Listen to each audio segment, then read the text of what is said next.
फरवरी माह में केंद्र और हरियाणा का जो बजट है वो आने जा रहा है और इस बजट को लेकर के किस प्रकार से इसके अंदर जो प्रावधान है वो किए गए हैं या किस प्रकार के प्रावधान होने चाहिए। अर्थव्यवस्था के अंदर, चाहे वो भारतीय अर्थव्यवस्था हो या फिर किसी भी प्रदेश की अर्थव्यवस्था, उसमें व्यापारियों का बहुत बड़ा योगदान होता है, एक धुरी का काम करते हैं। और इसी प्रकार से पंचकुला के वो व्यापारी जो पंचकुला के अंदर व्यापार मंडल में भी प्रमुख भूमिका रखते हैं और व्यापार के माध्यम से भी लोगों तक वो सभी सुविधाएं मुहैया कराने का काम करते हैं। उनसे हम बात करेंगे, उनकी उम्मीदें पूछेंगे कि केंद्र के बजट से क्या है, हरियाणा के बजट से क्या है और किस तरीके का व्यापार वो करते हैं जिसमें उन्हें कोई रियायत जो है वो मिलनी चाहिए, कोई छूट मिलनी चाहिए और एक आम नागरिक के तौर पर भी क्या उम्मीदें हैं। सर, अपना परिचय आप पहले दीजिए और क्या आप व्यापार करते हैं उसके बारे में। मेरा नाम दीप किशन चौहान है। मैं पंचकुला व्यापार मंडल का वाइस प्रेसिडेंट हूँ और ज्वेलर एसोसिएशन का प्रेसिडेंट हूँ पंचकुला का। और जो बजट के ऊपर आपने क्वेश्चन पूछा है, हमारी तो देखिए सरकार से हमेशा यही उम्मीद की जाती है कि एक फ्रेंडली बजट हो जो लोगों को राहत प्रदान करे। हर एक की एक उम्मीद, बजट पे बहुत उम्मीदें होती हैं। एज ए ज्वेलर मैं इस आपके माध्यम से ये कहना चाहता हूँ कि हमारे ऊपर जो टैक्स है वो 3% का टैक्स लगाया हुआ है। पहले 1% होता था। कोई बहुत कीमती धातु है, बहुत इसकी वॉल्यूम जो है उसके हिसाब से इसका पैसा बहुत बनता है। 10 ग्राम का समझ लीजिए 2 लाख रुपए है। तो उस पर टैक्स में अगर हमें छूट मिले तो व्यापार में और बढ़ोतरी हो सकती है हमारी। तो इस तरह की डिमांड आपके माध्यम से हम सरकार से करते हैं। अगर इस पर गौर हो तो बहुत अच्छा होगा, व्यापार के लिए भी अच्छा होगा, व्यापारियों के लिए भी अच्छा होगा और ग्राहकों के लिए भी बहुत अच्छा होगा। हम देखते हैं, क्योंकि हम सोने को लेकर के बात करें या चांदी को या अन्य धातु, जैसा कि आप भी कह रहे हैं, बड़े उतार चढ़ाव पिछले कुछ दिनों के अंदर देखने के लिए मिले हैं। हालांकि वो लाइव रेट है, हर रोज होता है, लेकिन इसको लेकर के ग्राहकों की क्या प्रतिक्रिया है और आप कैसे देख रहे हैं इन तमाम चीज़ों को। देखिए, मैं तो इस चीज़ के बहुत ठीक नहीं समझता इसको कि इतना ज़्यादा चढ़ाव हो जाए किसी चीज़ का। और अभी रिसेंटली आप देखिए कि कल जो चांदी थी परसों वो 4 लाख के करीब टच करके पहुंची है और आज वो 290 295 के करीब है। जिस किसी ने उसमें इन्वेस्ट किया होगा, वो कोई छोटा व्यक्ति भी इन्वेस्ट करता है सोच के कि चलो मेरा भी कुछ पूंजी मेरी बढ़ जाए। तो इस तरह का इस पे कुछ अंकुश लगना चाहिए। इसके पीछे के कारण देखने चाहिए कि क्या रीज़न है जो एकदम से इतना ड्रास्टिक जो लेवल पे नीचे आना। इसमें कुछ ना कुछ तो लगता है कि कुछ रीज़न है। सरकार बेहतर ढंग से इसको देख सकती है और उम्मीद करते हैं कि इस तरह की चीज़ें ना हों। व्यापारियों के लिए भी और ग्राहकों के लिए तो वो बहुत ही ज़्यादा, और सट्टेबाजों के लिए मैं कहता हूँ जो सट्टेबाजी करते हैं उन पे नकेल लगे। इस तरह के जो कार्य हैं वो सट्टेबाजी का ही नतीजा है।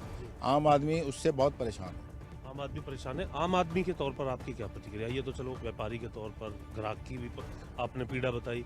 आम आदमी के तौर पर आप इस बजट से क्या उम्मीद करते हैं। आम आदमी के तौर पे यही चाहते हैं कि एक हेल्थ सेक्टर पे जो जीएसटी लगती है, जहाँ जो आजकल रेजिडेंशियल सोसाइटीज़ हैं उनके अंदर आपस में हम लोग सर्विसेज लेते हैं, उसमें जीएसटी का प्रावधान है। उसमें राहत क्या, उसमें तो होनी ही नहीं चाहिए जीएसटी। इस तरह की कई चीज़ें हैं, उनमें अगर राहत मिलेगी तो बहुत एक बेनिफिट भी मिलेगा लोगों को और एक अच्छा संदेश जाएगा। हाल ही में कुछ जीएसटी स्लैब जो है वो गिराए थे सरकार की तरफ से कई चीज़ों के ऊपर। उसे आप मानते हैं उसी तरीके का कुछ आगे भी कोई विचार होना चाहिए। और टैक्स को लेकर के क्या कहेंगे आप। जो नहीं, बहुत अच्छा है अगर स्लैब गिरे हैं और 28% से 18% पे आए हैं, कुछ 5% पे भी आए हैं। और हमारी ट्रेड का बिल्कुल स्लैब नहीं गिरा। हम उम्मीद कर रहे थे कि हमारी ट्रेड का भी स्लैब गिरे, क्योंकि मैं पहले भी कह चुका हूँ कीमती धातु और इसका रेट देखिए आप कितना, 3-3 लाख 2.5 लाख, और उस पर 10 ग्राम की चीज़ के ऊपर 8-8 10-10 हज़ार रुपये टैक्स लगता है। तो उस पर रिबेट अगर मिलती है तो हमारे लिए एक बहुत वरदान होगा। ये वरदान होगा। सभी व्यापारी हैं, आप जो है फ्रेम के अंदर देख सकते हैं पंचकुला के वो व्यापारी जिन्हें आप आमतौर पर पंचकुला अगर पहुंचेंगे तो मार्केट के अंदर भी जो कारोबार है वो करते हुए देख सकते हैं। आप अपना परिचय दीजिए और क्या मुख्य तौर पर आपकी तरफ से जो कार्य है व्यापार के तौर पर किया जाता है। मेरा नाम रवि बंसल है। मैं पंचकुला व्यापार मंडल का जनरल सेक्रेटरी हूँ और सेक्टर 11 ट्रेड एसोसिएशन का भी जनरल सेक्रेटरी हूँ और मैं इलेक्ट्रॉनिक्स का बिजनेस करता हूँ। आज जो हम लोगों को डिफ़िकल्टी आ रही है और हम जो चाहते हैं सरकार से, उसके बारे में जो ई कॉमर्स ने हमारा, पंजाबी में कहता है, बेड़ा गर्क कर दिया है। सभी ट्रेड इफेक्टेड है उससे। ऐसा नहीं कि इलेक्ट्रॉनिक्स ट्रेड इफेक्टेड है, अब हमारी एक यही भूमिका है या यही मार्केट की कंडीशंस को देखते हुए हम 2-4 साल में बंद हो जाएंगे। मेरा सरकार से सुझाव ये है कि जैसे ई कॉमर्स प्लेटफार्म पे कोई ऑर्डर आता है वो हमारे लोकल डीलर से डिलीवर हो, ताकि लोकल डीलर का भी वर्चस्व बचा रहे। तो यही एक मेरी है कि या गवर्नमेंट कोई ऐसा प्रावधान करे कि जैसे ट्रंप ने अपने देश को बचाने के लिए इतनी टैरिफ ड्यूटी बढ़ा दी। हम लोग सब कहते हैं कि ट्रंप तो पागल हो गया, वो इतना कर रहा है, ये कर रहा है। तो क्या हमारे अपने देश में हमें अपने व्यापारी को बचाने के लिए जो बाहर की कंपनियां ई कॉमर्स है या फ्लिपकार्ट है उस पर टैक्स नहीं लगाया जा सकता, जिससे हमारा टोटल व्यापारी लोकल व्यापारी बचा जाए?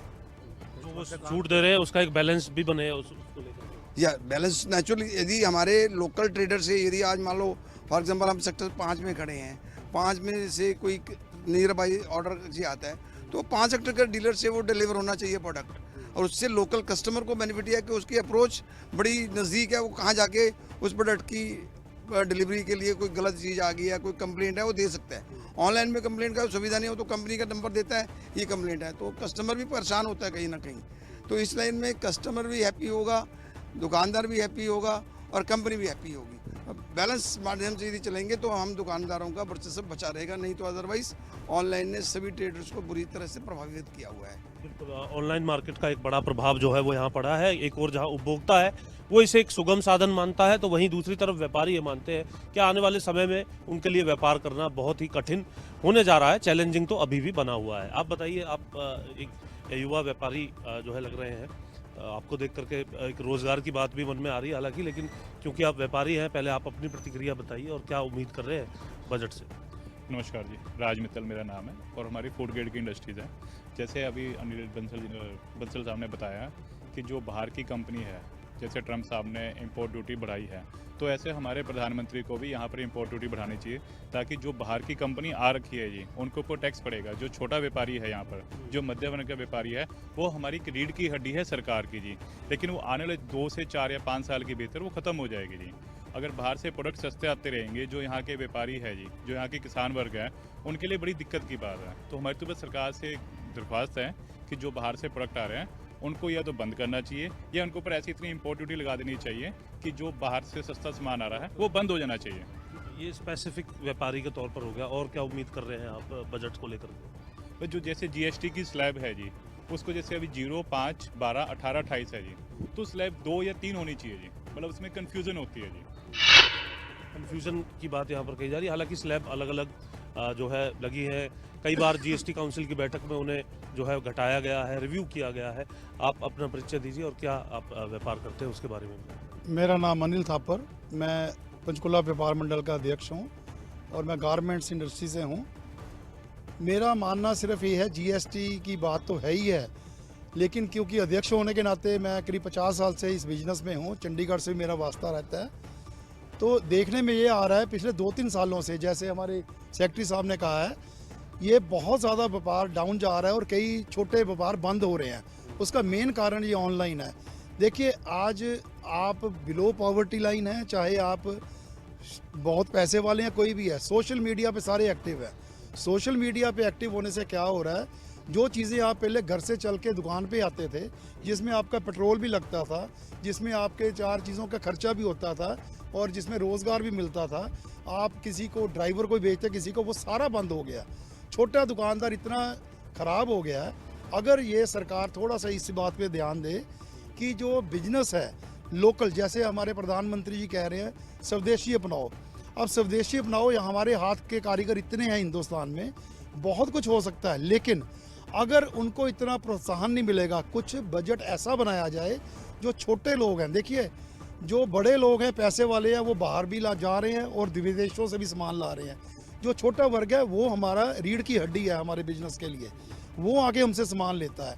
अगर उसको हम डिस्करेज कर रहे हैं, कैसे? सोशल मीडिया से उसको सस्ती चीज़ मिल जाती, प्लस जो अभी रवि जी ने कहा कि अगर आपने सोशल मीडिया से भी चीज़ें मंगानी हैं, कम से कम ऐसा हो कि जो उस एरिया का दुकानदार है, देखिए कोई घर तो सामान बनाता नहीं, सारा कंपनी से लेते हैं, तो कंपनी को कुछ ऐसी डायरेक्शंस हो कि उस एरिया से सामान लिया जाए, और जो छोटा वर्ग है उसको ज़्यादा ध्यान रखा जाए, ताकि ज़्यादा से ज़्यादा मार्केट में फ्लो हो, ज़्यादा से ज़्यादा लोग आए और बिजनेस को और तरक्की मिले। लेकिन रिटेलर से होलसेलर कैसे सामान लेगा, ये भी कुछ चैलेंजेस हो सकते हैं इसमें जो आप सुझाव दे रहे हैं? नहीं नहीं, होलसेलर या रिटेलर आप बात नहीं समझे। कंपनीज की पॉलिसीज़ हैं, कंपनी उनको भी तो सामान देती है। अगर वो बेनिफिट थोड़ा सा रिटेलर को भी अगर पास ऑन किया जाए तो उसका भी काम चलेगा, उसको एनकरेजमेंट भी मिलेगी। अब देखिए कई कॉम्पिटिटिव प्राइस जो है उसमें बैलेंस। गारमेंट कंपनी से हूँ मैं, आपको एक वैसे बताता हूँ। आज मैं एक चीज़ बेचता हूँ किसी कंपनी की, कई बार सोशल मीडिया पे आ जाता है this is available for 70% discount. अब वो मेरे से क्यों लेगा? मैं 20 भी दे दूँ, मैं अपनी कॉस्ट से भी नीचे दे दूँ। अगर कंपनी ऐसा सामान देती है तो उसका बेनिफिट पहले अपने रिटेलर को दो। रिटेलर को मजबूत करोगे तो अर्थव्यवस्था भी बड़ी होगी। देखिए ये जितनी बड़ी कंपनीज़ हैं ये तरह तरह के अपने हथकंडे अपनाकर सरकार को भी चूना लगाती हैं और व्यापार को भी चूना लगाती हैं। लेकिन जो रिटेलर है ये बहुत ईमानदारी से काम कर रहा है। सरकार को रिटेलर का, व्यापार का और एक जो नीचे स्तर के लोग हैं उनका ध्यान रखना चाहिए ताकि काम में ज़्यादा वृद्धि आए और हौसला बने दुकानदारों का। दुकानदारों का हौसला इसलिए भी बनना चाहिए क्योंकि जिस प्रकार से अब सेक्टर 5 की इस मार्केट के अंदर है, 5 की मार्केट के अंदर आप देख सकते हैं कि बड़ी बड़ी दुकानें हैं जिनका या तो बहुत मोटा जो किराया है वो कहीं ना कहीं दुकानदारों को देना पड़ता है, या फिर इसको खरीदने को लेकर के एक बड़ी जो पूंजी है वो निवेश करनी पड़ी। एक व्यापारी जो है कुछ बात कह रहे थे, आप बताइए क्या कहेंगे, क्योंकि इसका एक बैलेंस जो है, इस खर्च का भी बैलेंस कहीं ना कहीं व्यापारी को बनाना होता है, इसके भी खर्चे जो हैं वो देने होते हैं और उपभोक्ता ये मानता है कि वो इनडायरेक्ट तरीके से जो व्यापारी है उनके ऊपर डालता है, तो एक सोशल मीडिया उसे भी एक सुगम साधन मिला है। वैसे सबसे पहले बड़े जितना ऑनलाइन शॉपिंग इस टाइम चल रहा है ये हमारी न्यू जनरेशन के लिए जी सारा टेम्पर बन रहा है जी। वो उनको इतना हैबिट बना दें कि उनको घर बैठे सभी सामान चाहिए। आज तो डिस्काउंट दे देकर जी 16 सामान वो 80 रुपये का बेच रहे हैं, लेकिन आने वाले 2-3 साल में जी वो जो हमारी कॉस्टिंग 100 रुपये की है, अभी तो 20% डिस्काउंट है, वो इतना हैबिट्स हो जाएंगे जी कि वो घर बैठे सारी परचेजिंग करना चाहेंगे और टेम्पर होने से उनको इतनी बीमारियाँ लग जाएगी जी वो इस चीज़ को सोच नहीं रहे। हमारी सरकार को चाहिए कि इनके ऊपर इतना टैक्स लगाया जाए जी ताकि जो इनकी शॉपिंग वाला सिस्टम है जो 5 मिनट 10 मिनट 15 मिनट है जी उस चक्कर में ये इतनी ट्रैफिक के अंदर इतनी हाई स्पीड गाड़ी चलाते हैं, मतलब फुल वॉल्यूम के अंदर जी और फुल स्पीड के अंदर चलाते हैं, एक्सीडेंट ज़्यादा हो रहे हैं। यदि आप देखोगे ना जी मार्केट में जितने भी एक्सीडेंट हो रहे हैं वो सिर्फ इनकी 5 मिनट 10 मिनट की सर्विस की वजह से ज़्यादा एक्सीडेंट हो रहे हैं। डिलीवरी बॉयज़ है जी, तो एक तो उनकी जान का खतरा है जी इसमें जी, और दूसरा जो हमारे बच्चे हैं जो न्यू जनरेशन है जी वो घर बैठे कोई सामान मंगाते हैं। अगर हम उनको कहते हैं बेटे जाके मार्केट से ले आओ 2 कदम चल लो, वो मना कर देते हैं पापा अब तो घर बैठे ही काम हो रहा है जी। आने वाले 2-3 साल में वो इतने हैप्चुअल हो जाएंगे जी, उनके लिए चलना बड़ा मुश्किल हो जाएगा जी। आप देखोगे शरीर हानिकारक। ये कहा जा सकता है, जो बात ये व्यापारी कह रहे हैं कि जो प्रधानमंत्री नरेंद्र मोदी की फिट इंडिया मूवमेंट है उस पर जहां असर पड़ते हुए नजर आ रहा है, क्योंकि अपने आप में पहले जिस तरीके से एक छोटे से सामान को लेने के लिए पास की ग्रोसरी पर जाना पड़ता था या पास की मार्केट में जाना पड़ता था, अब उससे जो युवा है वो दूर होते हुए नजर आ रहा है। और बुजुर्गों के लिए हालांकि ये ज़रूर एक सुगम साधन हो सकता है, लेकिन दूसरी तरफ जो डिलीवरी बॉयज़ है, क्योंकि हो सकता है कि जो व्यापारियों की इनकी दुकान है वो पंचकुला के अंदर 9 बजे बंद हो जाती हो, लेकिन यहाँ जो सामान है वो बियॉन्ड द लिमिट भी जो है घर पर मंगवाया जा सकता है, जिसका सर्च चार्ज जब लगाया जाता है तो वो कहीं ज़्यादा कीमत उसकी बैठती है। आप क्या कहेंगे, आपकी क्या प्रतिक्रिया है? देखिए अगर हम ऑनलाइन शॉपिंग की बात की जाए तो ये एक बड़ी ही गलत हैबिट बन चुकी है। मतलब इसमें ये हो रहा है कि जो हमारा युवा है वो सबसे ज़्यादा ख़राब हो रहा है। इसमें पहली बात तो यही हो जाती है कि एक बच्चे को पहले कहा जाता था कि आप ये सामान लेके जाइए, ये लेके आना है, वो लेके आना है, माँ बाप की बात भी सुनते थे। और आज की डेट में तो अगर माँ बाप ने बोला है कि ये कुछ चीज़ चाहिए कुछ चाहिए, लो जी बच्चे मोबाइल उठाते हैं और लो जी मोबाइल पे ऑर्डर हो गए। मोबाइल से इतने हैप्चुअल हो गए, इतने हैप्चुअल हो गए कि मतलब एक उनका सबसे बड़ा पार्ट माँ बाप को भी कई बार वो भूल जाते हैं कि हाँ भी जो भी करा जाए वो मोबाइल के थ्रू ही किया जाए। तो मेरी तो सिर्फ सरकार से विनती है कि हमारे 100 करोड़ की जनता, जिसमें सबसे ज़्यादा जो मेरे ख्याल से शेयर है रिटेलर्स का है काफ़ी ज़्यादा। एक तरफ तो सरकार कहती है कि रिटेलर्स को बढ़ाया जाए, एमएसएमई को प्रोत्साहन देती है, लेकिन दूसरी तरफ तो यही हो रहा है कि इससे सबसे ज़्यादा जो इफेक्ट पड़ रहा है वो रिटेलर्स के ऊपर हो रहा है। रिटेलर्स आप देखें पिछले 2-3 साल का तो रिटेलर्स काफ़ी नीचे आ चुका है। छोटी छोटी दुकानदारी जिसको एक बार ऐसा था कि सरकार बड़ा प्रोत्साहन करती थी कि हाँ जी ये बढ़ती जानी चाहिए, छोटे व्यापारियों का बहुत ज़्यादा ध्यान रखा जाए, इस पॉलिसी से छोटा व्यापारी तो बिल्कुल ही ख़त्म होता जा रहा है। और कुछ टाइम बाद हम देखेंगे ये तो बिल्कुल ही नंबर जो है वो बिल्कुल ख़त्म सा ही हो जाएगा। एक ऑनलाइन शॉपिंग की बात रही, और कोई बात आप रखना? बाकी जो बजट है वो बिल्कुल सबके फ्रेंडली होना चाहिए, और ख़ासकर जो नीचे का तबका है उनके लिए बहुत ज़्यादा फ्रेंडली हो तो बहुत बढ़िया है। आप कुछ बात रखना चाहेंगे बजट को लेकर के? तो सीधे तौर पर जी बंसल साहब, आप कुछ कहें। सर देखिए, जैसे आज ऑनलाइन एक बहुत बड़ा मुद्दा बन गया है। आपने कभी ये देखा है कि एक घर के अंदर आज एक सामान आता है, एक वापस जाता है, एक आता है, एक जाता है। और सेकंड, जितनी भी छोटी आइटम्स हैं, फॉर एग्जांपल कोई शूज़ है, कोई गॉगल है, कोई स्पेक्स है। अभी आपने न्यूज़, आप लोगों ने ये न्यूज़ चलाई थी कि 80% माल डुप्लीकेट पकड़ा गया फ्लिपकार्ट के, अमेजोन के वेयर हाउस में। तो उससे कस्टमर को चीट किया जाता है। आपने 100 रुपये वाली चीज़ 20 रुपये में बेच दी, अप टू 80% डिस्काउंट, और डुप्लीकेट माल की किसकी वर्ग है? कहाँ से आ गया 80% डिस्काउंट? बड़ा सवाल ये भी है। यही बड़ा सवाल है कि जो फ्लिपकार्ट है या अमेजोन है, जो माल बेचती है, उसकी कौन सत्यापन करता है कि ये माल ओरिजिनल है या डुप्लीकेट है? इसके ये भी एक मुद्दा, वो कस्टमर को चीट ही किया जाता है। कस्टमर को एक सस्ते होने के नाते तो उसको प्रॉब्लम दे के बेचा जाता है, पर कस्टमर चीटेड भी होता है।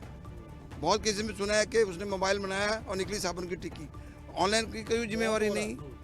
तो इसको एक सेकंड, एक सामान आ रहा है, एक जा रहा है, एक सामान आ रहा जा रहा है, उसमें इतना पेट्रोल जाता है, नेशनल वेस्टेज कौन है? कोई अकाउंटेबिलिटी नहीं है। एक सबसे बड़ी समस्या क्या आ रही है, जो हमारा हिंदुस्तान है, भारत देश, ये एक संस्कृति इसकी जानी जाती है। एक जो पारिवारिक संस्कार ख़त्म होते जा रहे हैं ऑनलाइन से। क्यों? पहले हमारे जब दादा दादी होते थे, जब हमारे माँ बाप, वो क्या होता था, कोई रिश्तेदार आ रहा है तो बड़ा घर में तरह तरह के पकवान बनते थे। भी चलो आज रिश्तेदार आ रहा है, पकवान बनाओ, ये करो, सरसों का साग, मक्की की रोटी पंजाब की मशहूर थी ये। अब क्या हो गया, आज कोई पता लगता है, फ़ोन आता है, कोई मेहमान आ रहा है, बच्चे सबसे पहले कह रहे हैं कोई नहीं मैं ऑर्डर कर देता हूँ, मैं ऑर्डर कर देती हूँ। आज वो चीज़ें स्किल, आज वो हमारी पुरानी जो चीज़ें, आप बीमार हो वो एक चीज़ें बना। आपकी बात से मुझे भी याद आ रहा है कुछ, कि अब पहले बहन भाई का जो प्यार का जो बंधन माना जाता था, त्यौहार माना जाता था, राखी, अब राखी भी सीधे ऑर्डर कर दी जाती है कि वहाँ सीधे पहुँच जाएगी, तो डिलीवरी हो जाएगी उसकी। आज राखी तो क्या, राखी बांधने वाली मिल रही हैं जी। आपको तो हर चीज़ आज तो ऑनलाइन ये हो गया कि आपको संस्कार पे रोने धोने के लिए बंदे चाहिए, वो मिलने लग गए। तो मेरे कहने का मतलब ये है, थोड़ा सा सरकार को इस तरफ ध्यान देना चाहिए कि हमारी संस्कृति, हमारा व्यापार, छोटे व्यापारियों से ही शहर की रौनक है। बड़े शोरूम कितने खोल लोगे? हम लोग व्यापार मंडल की तरफ से ही एक रिक्वेस्ट कर रहे हैं, आप जो छोटे व्यापारी हैं उनका ध्यान रखोगे, उनके घर में रौनक रहेगी तो शहर में भी रौनक रहेगी, अर्थव्यवस्था भी अच्छी रहेगी और हमारे संस्कार बचे रहेंगे। अब हो क्या रहा है, आप देखिए नेशनल वेस्टेज कितनी है। आज आपको आपके घर में सारा कोई रात को तैयार है, दाल रोटी सब्जी सब बनी हुई है, हो क्या रहा है, इतने में पता लगता है बाहर बेल बजी, खाना बाहर से आ गया, तो वेस्टेज है। नंबर 2, आदतें ख़राब हो रही हैं। बताइए हम लोग दुकान कब खोलते हैं? सुबह 10 बजे से 8 बजे तक, 9 बजे तक, और ये कब तक खोलते हैं? 24 घंटे। रात को 2 बजे एक चिप्स का पैकेट मंगा लो, वो भी पहुंच जाता है। तो इस चीज़ पे थोड़ी लगाम लगानी चाहिए। आपकी दुकान बंद होने के बाद असली खेल शुरू होता है, सर चार्ज लगते हैं, बारिश हो रही होता है वो चार्ज लगते हैं, उसके बाद अरे कर्फ्यू हमारे लिए है, कोविड हमारे लिए, इनके लिए क्या है आप बताइए। अब इन्होंने पीछे पॉलिसी बना दी कि इनके लिए टाइम पाबंदी भी ख़त्म कर दो। अब क्या होगा, इनका भी रोज़गार कम होगा। अब देखिए ना, इन्होंने स्कीम देखो इनकी कि जो यहाँ पे 100 बंदे काम करते थे, अब इन्होंने 20 कर देने हैं, क्योंकि टाइम लिमिट तो है ही नहीं। तो इस चीज़ का ध्यान सरकार को देना चाहिए। बजट तो एक चीज़ है ही है, लेकिन जो पूरा साल जनता को भोगना पड़ता है उसके लिए इनको ध्यान देना चाहिए। को भी ध्यान देना चाहिए। एक व्यापारी हमारे साथ यहाँ ऐसे भी है जो इस ऑनलाइन डिलीवरी के इसलिए पक्ष में होंगे क्योंकि उन्हीं का प्रोडक्ट जो है उस ऑनलाइन डिलीवरी से लोगों तक पहुँच सकता है। आप परिचय भी दीजिए और जानकारी भी मेरा बताइए। नाम पुनीत मित्तल है, मेरा रेस्टोरेंट है। देखिए हमारा बिजनेस भी 35 to 40% ऑनलाइन पे डिपेंडेंट है। आज के टाइम पे कस्टमर घर बैठ के मंगवाता है, लेकिन उसमें लॉस हमारा भी है। मार्केट में कस्टमर ही नहीं है। देखिए एक चीज़ मैंने अब तैयार कर दी, वो कस्टमर के पास अप्रॉक्स आधे घंटे में पहुंचती है, उसका टेस्ट खत्म हो गया। और उसका ड्रॉबैक और है, जब कस्टमर मार्केट में आएगा नहीं, कस्टमर किसी और शॉप पे कैसे जाएगा? कुछ चीज़ों के प्राइस भी डिफरेंट होते हैं, आपकी शॉप पर कुछ और होगा, ऑनलाइन ऐप पर कुछ। देखिए पड़ेगा तो उसका जो भार पड़ेगा वो तो कस्टमर के ऊपर ही पड़ेगा। मैंने तो मेरी बेसिक प्राइस पे बेचना है। मैं तो उसको प्लस करके बेचूंगा। और लेकिन इसका आने वाले टाइम में ये ड्रॉबैक होगा, जब लोकल शॉप्स बंद हो जाएंगी तब इनकी मनमर्जी चलेगी। ये प्रयास कहीं ना कहीं इस पूरी स्ट्रेटजी के अभी एक पीछे है। चीज़, आप लोकल वेंडर से 100 रुपए की ले रहे हैं, ऑनलाइन 80 रुपए की मिल रही है, आप उसके ऊपर जा रहे हैं। लेकिन जब लोकल शॉप ही नहीं रहेगी, वो 150 की भी बेचेंगे, आपको लेनी पड़ेगी। ये खासतौर से चर्चा जो है वो बजट को लेकर के क्या उम्मीदें हैं उसके ऊपर ज़्यादा फोकस थी, लेकिन ऑनलाइन मार्केट ने जिस तरीके से व्यापारी वर्ग की कमर तोड़ने का काम किया है, वहाँ व्यापारी वर्ग का ज़्यादा फोकस है कि सरकार एक कोई ऐसी बजट के अंदर भी प्रावधान लेकर के आए ताकि जो कॉम्पिटिटिव जो प्राइस है उसमें सिमिलरिटी जो है वो ला सके, और जो मार्केट्स के अंदर जो दुकानें खुली हुई हैं, जो व्यापारी बैठे हैं, वो लंबे समय तक अपने जो रोज़गार है, जो कारोबार है, उसको सुचारू तौर पर रख सके। पंचकुला से कैमरामैन सुनील के साथ जितेंद्र चौधरी, खबरें अभी तक।